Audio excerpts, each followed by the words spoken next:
Hello everyone, आज हम बात करने वाले हैं इंडियन पॉलिटिक्स के बारे में। ठीक है कि इंडियन पॉलिटिक्स जो हमारी स्टार्ट हुई, कैसे ये स्टेप बाय स्टेप मूव हुआ, ये सारी चीजें हम इस वीडियो में डिस्कस करने वाले हैं। ठीक है, आपको क्या करना है, सिर्फ ये वीडियो के बेस पे ही आपको क्या करना है, पूरी प्रिपरेशन करनी है। जितनी वीडियो में समझाया गया सिर्फ आप उतना कीजिए। जितने भी एमसीक्यू बनेंगे इसके अंदर से ही बनेंगे, इसके बाहर से कोई भी एमसीक्यू नहीं बनेगा। अब बात ये आती है कि ये किस किस पेपर के लिए यूजफुल होने वाली है, यानी कि जो भी आपके गवर्नमेंट एग्जाम होते हैं जिसके अंदर जनरल नॉलेज के क्वेश्चन पूछे जाते हैं, ये उन सब के लिए यूजफुल होने वाली है। तो बिना टाइम वेस्ट करे सबसे पहले हम बात करते हैं कि संविधान सभा की जो मांग थी, सबसे पहले जो स्टार्ट हुई वो 1934 के अंदर महेंद्रनाथ रॉय ने करी थी, 1935 के अंदर कांग्रेस ने करी थी, और 1936 के अंदर लखनऊ सेशन के अंदर जवाहरलाल नेहरू ने इसकी मांग उठाई थी। ठीक है, तो अब हम स्टेप बाय स्टेप क्या करके इसको समझते हैं कि होता क्या है, इसको कैसे हम प्रोसीड करते हैं। चलिए, अगर मैं बात करूं कि अगर आपसे क्वेश्चन आ जाता है कि संविधान सभा की मांग कैसे उठाएगी, तो 1934 में महेंद्रनाथ जो रॉय थे, बहुत बारी ऑप्शन ये नहीं दिया जाता, तो आपको पता होना चाहिए कि जो 35 में जो कांग्रेस है इसने भी ये मांग रखी थी। तो एमसीक्यू में अगर कांग्रेस नजर आता तो आप उसको क्लिक कीजिए। अब यहां तक तो ये बात ठीक थी। उसके बाद क्या हुआ, 1940 के अंदर एक वॉइस आया था, लेन निथगो। इसने क्या करा, कॉन्स्टिट्यूट असेंबली का जो ऑफर था वो एक्सेप्ट कर लिया, और अब इन्होंने कहा क्या कि हम आपको डोमिनेंस स्टेटस देंगे, यानी कि अर्ध स्वराज्य। मैं पूरी हिंदी में लिख रहा हूं, इंग्लिश में भी लिख रहा हूं, क्योंकि बहुत बच्चों की ये प्रॉब्लम रहती है कि मोस्टली टीचर इंग्लिश में समझा देते हैं कि सर हिंदी में समझ नहीं आता, इसलिए मैंने हिंदी वालों के लिए स्पेशली ये वीडियो बनाई है कि आप इसको देखिए और यहीं से आप पूरा प्रिपेयर कीजिए। तो अगर बात करें, ये जो रिजेक्ट कर दिया गया था, किसने रिजेक्ट करा था, मुस्लिम लीग ने प्लस कांग्रेस ने। उन्होंने ये कहा था कि हमें डोमिनेंस स्टेटस नहीं चाहिए। मैं डोमिनेंस स्टेटस के बारे में बता देता हूं कि अर्ध स्वराज्य यानी कि कंट्रोल ब्रिटिश सरकार का होगा, लेकिन जो पूरी तरीके से प्रोसेस करेगा वो इंडियन गवर्नमेंट करेगी, यानी कि ये आधा आधा हो जाता। तो उन्होंने बोला हमें डोमिनेंस स्टेटस नहीं चाहिए, हमें पूरा का पूरा स्वराज्य चाहिए। यहीं पर गांधी जी आए और गांधी जी ने एक नारा दिया, करो या मरो का।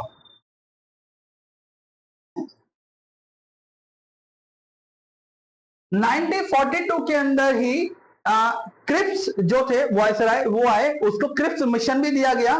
तो यहां पर 1942 में अगर पूछा जाता है कि कौन सा मिशन रिजेक्ट हुआ था, दैट इज क्रिप्स मिशन। ठीक है, ये क्रिप्स मिशन था 1942 के अंदर, इसको रिजेक्ट कर दिया गया। एक और बात, जो क्वेश्चन एमसीक्यू पूछा जाता है that is post dated cheque, यानी कि दिवालिया बैंक। ये क्या है दिवालिया बैंक? गांधी जी ने इस मिशन को, ये जो डोमिनेंस स्टेटस था और जो क्रिप्स मिशन था, यहां पर बोला था कि अंग्रेजी सरकार क्या हो चुकी है, पोस्ट डेटेड चेक हो चुकी है, यानी कि जिस ऐसा बैंक जिसका कभी भी दिवालिया निकल सकता है। तो यहां से ये सारी क्वेश्चन चीजें पूछ सकता है, आप इस चीज को ध्यान से समझ लीजिए। ये जो एमसीक्यू है ये इसके अंदर से निकलेंगी। तो अब आगे हम स्टेप बढ़ते हैं।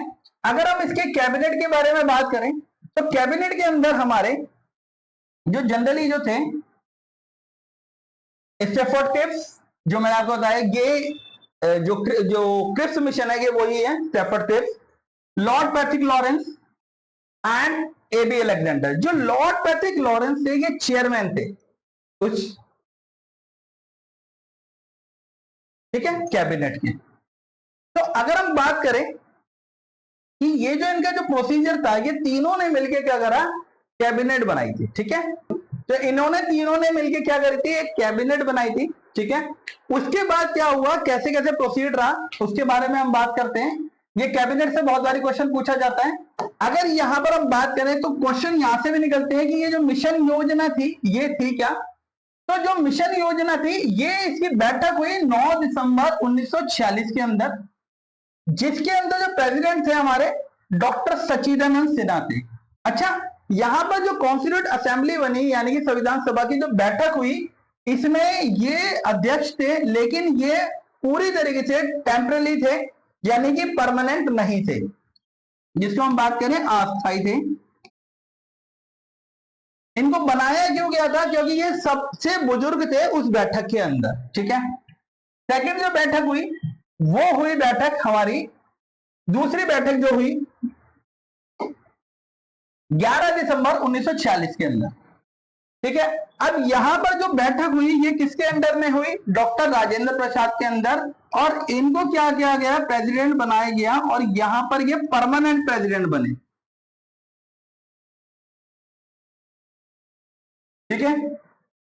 देन इसके बाद क्या होता है कि तीसरी बैठक होती है, और तीसरी बैठक जो हुई वो जवाहरलाल नेहरू ने क्या करी? प्रस्तावना पेश करी। कौन सी डेट पे पेश करी थी? 13 दिसंबर 1946 को, ठीक है। तो आप मतलब स्टेप बाय स्टेप समझ सकते हैं कि पहली बैठक हुई 9 दिसंबर को हुई, दूसरी 11 को हुई, तीसरी 13 को हुई। पहली जो हुई थी इसके अंदर सच्चिदानंद सिन्हा थे, जो कि अस्थायी मेंबर थे। क्वेश्चन पूछा जाता है कि अस्थायी अध्यक्ष कौन थे पहली बैठक के, या फिर बैठक में अस्थायी अध्यक्ष कौन थे, इस तरीके से क्वेश्चन पूछ सकता है, ठीक है। तो अब अगर बात करें हम, जवाहरलाल नेहरू ने यहां पर प्रस्तावना पेश करी। उसके बाद अगर मैं बात करूं जो संविधान बना, पूरा टाइम लगा, वो कितने टाइम लगा? 2 साल 11 महीने और 18 दिन का इसमें टाइम लगा था। बहुत जगह पूछा जाता है कि संविधान जो सभा थी, कॉन्स्टिट्यूशन थी, उसके अंदर कितना टाइम लगा था, तो ये बहुत इंपॉर्टेंट है। 2 साल 11 महीने और 18 दिन। अब ये बात है कि बहुत बार ये भी पूछा जाता है कि कुल खर्चा कितना लगा था, तो 63,96,729 रुपए उस वक्त लगे थे। ये खर्चा भी इसमें मेंशन किया गया था कि ये जो संविधान था उसको बनाने में इतना इतना खर्चा आया था। तो अब क्या हुआ? संविधान जब बना यानी कि 1950 के अंदर, तब हमारे कितने 22 भाग थे, अनुच्छेद 395 थे, और अनुसूचियां 8 थी। लेकिन अगर मैं अभी की बात करूं, अभी हमारे 22 भाग हैं, अनुच्छेद जो है वो 395 है, और अनुसूचियां बढ़ के 12 हो चुकी हैं। तो ये क्वेश्चन भी बहुत बारी पूछा जाता है कि तब संविधान में अनुसूचियां कितनी थी, अब कितनी है? तो तब 8 थी, और अब अनुसूचियां कितनी हो चुकी है? बढ़ के 12 हो चुकी हैं। चलिए अगर हम बात करें तो जुलाई, ये समझते हैं कि कैसे सब हुआ। जुलाई अगस्त के टाइम पे 1946 में चुनाव हुआ। चुनाव होते वक्त परिणाम बहुमत मिला, किसको मिला? कांग्रेस को मिला। 208 सीटों पे कांग्रेस जीती। मुस्लिम लीग 73 सीटों पे जीती, और जो ना कांग्रेस से थे ना मुस्लिम से थे, वो कितने थे? 15 सीट पे थे जिनको विनिंग मिली। बाद में क्या हुआ? मुस्लिम लीग यानी कि मुस्लिम लीग को जो लीड कर रहा था वो मोहम्मद अली जिन्ना थे, जिसने क्या करा? अपना जितने भी सीटें जीती थी वो सारी उसने कैंसिल कर दी, और उसने साथ देने से लिए मना कर दिया। तो अब जो सीटें बची वो थी 299, ठीक है, यानी कि 299। तो यहां पर संविधान सभा की जो पहली बैठक हुई थी, उसमें हमने बताया कि जिसके अंदर डॉक्टर सच्चिदानंद थे हमारे अध्यक्ष, उसके अगर सदस्य पूछे जाए तो 211 सदस्य थे। 13 दिसंबर 1946 को जो जवाहरलाल नेहरू द्वारा उद्देश्यपूर्ण संकल्प रहा था, उसके बाद यानी कि फाइनलाइज हो गया था, प्रस्तावना पेश की गई थी। 22 जनवरी 1947 को 1947 को ही उद्देश्यपूर्ण संकल्प अपनाया गया, और समिति की 8 मेजर यानी कि 8 प्रमुख और 13 लघु यानी कि माइनर, ये क्या करी कमेटियां बनाई गई, ठीक है। तो ये कमेटियों में से भी बहुत बारी क्वेश्चन पूछ लेता है। इंपॉर्टेंट क्वेश्चन जो इसमें से रहता है कि 211 सदस्य थे पहली बैठक के दौरान, ठीक है। अब अगर मैं उन कमेटियों के बारे में बात करूं तो ये वो प्रमुख कमेटी है: यूनियन पावर कमेटी, प्रक्रिया समिति के नियम, प्रांतीय संविधान की समिति, संचालन समिति, मसौदा समिति। तो अब क्वेश्चन ये आता है कि ये अभी तक तो चलो स्टेप बाय स्टेप चल रहा था, छोटे छोटे क्वेश्चन आ रहे थे, लेकिन इन 8 को याद कैसे करेंगे? तो चलिए मैं आपको एक तरीका बताता हूं कि अगर आपसे पूछा जाए यूनियन, संघ या राज्य, तो उनकी समिति का जो कंट्रोल कर रहा था वो कौन थे? जवाहरलाल नेहरू थे, ठीक है। और अगर मैं बात करूं संविधान के बारे में, संचालन के बारे में, तो क्या था? सरदार पटेल थे, ठीक है। संचालन समिति जो प्रोसेस कर रहे थे, क्योंकि संचालन समिति यानी कि जो राजेंद्र प्रसाद थे उन्होंने ही बनाया था, जो अध्यक्ष थे, सॉरी, तो जब वो अध्यक्ष थे तो संचालन भी वही करेंगे। तो यहां पर आप नाम याद कर सकते हो, डॉक्टर राजेंद्र प्रसाद। और जो अकेली मसौदा समिति थी यानी कि उसके जो चेयरपर्सन थे कौन थे, कंट्रोल मैन कौन थे, BR अम्बेडकर, डॉक्टर भीमराव अम्बेडकर। ठीक है, तो ये वो 8 असेंबलियां थी, सॉरी 8 कमेटियां थी जो बहुत प्रमुख है, जिसके अंदर से क्वेश्चन बहुत बारी पूछा जाता है। तो अब ये जो थी ये माइनर थी, यानी कि मुख्य आयोग प्रांत पर समिति, बी पट्टाभी सीतामर्या, हाउस कमेटी, ये सारी कमेटी वो थी जो मतलब छोटी कमेटियां थी, लेकिन ये क्या थी, हमारी माइनर में आती थी, लेकिन ये भी इंपॉर्टेंट थी। सबसे ज्यादा जो पूछा जाता है इसमें हाउस कमेटी के बारे में पूछा जाता है कि हाउस कमेटी को कौन रन कर रहा था, that is the Pattabhi Sitaramayya Supreme Court पर। अब नाम शायद थोड़ा डिफिकल्ट लग रहा हो आपको, तो याद करने का तरीका बताता हूं। देखो हाउस कमेटी है, हाउस का मतलब होता है घर, यहां पर है सीता मैया। आप ये कह सकते हो कि घर के अंदर कौन थी, सीता मैया थी। आप इस तरीके से इसको याद कर सकते हो कि एक छोटी सी कुटिया थी, तो कुटिया के अंदर कौन रहती थी, जो राम जी के साथ और लक्ष्मण जी के साथ सीता मैया रहती थी। ठीक है, तो ये सीता मैया आप क्या करते हैं, हाउस कमेटी के नाम से आप इसको अच्छे तरीके से याद कर सकते हो, जिससे आपको अच्छी तरह याद रहे। ठीक है, ये सारी वो कमेटियां हैं जिसके अंदर आपको क्वेश्चन पूछे जाते हैं, तो आप इसको स्क्रीनशॉट ले सकते हैं और इसको अच्छे तरीके से याद कर सकते हैं। ठीक है, अब बात करते हैं कि जब जो संविधान लिखा गया, जो सजावट है, या सजावट फूल पत्ती का मतलब नहीं है, सजावट का मतलब है उसको डेकोरेट करना, यानी कि उसको किस तरीके से सिस्टमेटिक तौर से स्टैब्लिश करना। ये किसने करी थी, नंदलाल बोस ने और व्यवहार राम मनोहर सिन्हा ने। इसको लिखा किसने था, क्वेश्चन एग्जाम में पूछा जाता है कि संविधान लिखा किसने था।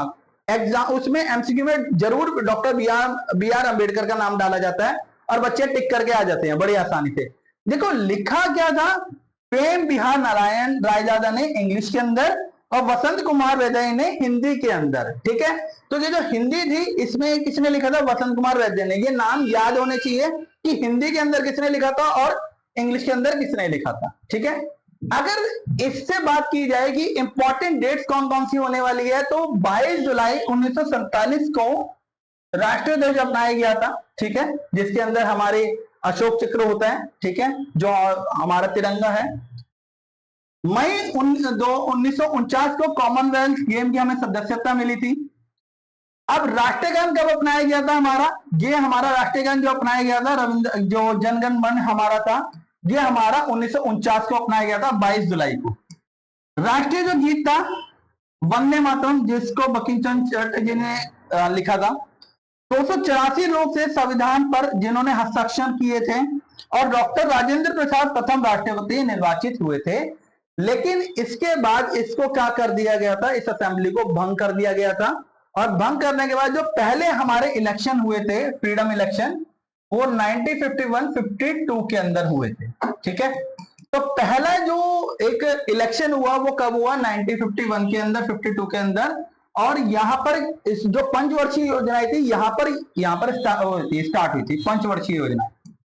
तो चलिए अब ये पार्ट 1 में हम इतना रखते हैं। होपफुली आपको सब कुछ समझ आ चुका होगा।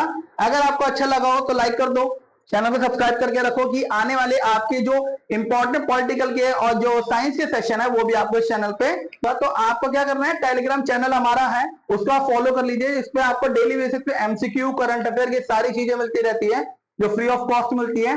तो जिन बच्चों ने अभी तक टेलीग्राम चैनल ज्वाइन नहीं करा है वो क्या कर सकते हैं, हमारा टेलीग्राम चैनल आराम से ज्वाइन कर सकते हैं और आप अपने इंपॉर्टेंट अपडेट्स ले सकते हैं।